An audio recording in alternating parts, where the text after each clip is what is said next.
Hi, hello and namaskar guys. So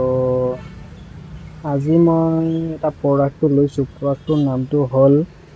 চাইপুন syrup সেইখন চাইপুন চিৰাপটো ল'লোঁ এতিয়া প্ৰডাক্টৰ ইনফৰমেশ্যনটো হ'ল চাইপুন চিৰাপটো ৱেইট ইনক্ৰিজ কৰাত অলপ হেল্প কৰে আৰু আমাৰ বডিত যিমান কেমিকেল মেছেঞ্জাৰ আছে বা নিউৰ ট্ৰান্সমিটাৰ আছে সেইবোৰ ৰেগুলেটছো কৰে চ' বেনিফিটছটো হ'ব ইয়াৰে বেচিকেলি এইটো চিৰাপটো খোৱাৰ পিছত ভোক লগাটো হেল্প কৰে আৰু এনাফ যথেষ্ট হিচাপত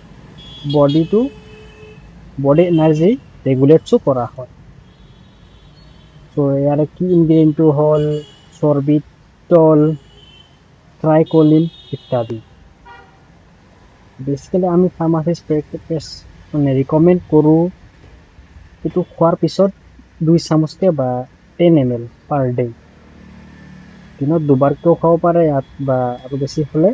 ডক্টৰৰ কনচাল্টেণ্টটো ল'ব পাৰে চ' এইটো আমি বেছি ৰেকমেণ্ড কৰোঁ যে এডাল্ট জেডিয়েট্ৰিক পেচেণ্টৰ কাৰণে চ'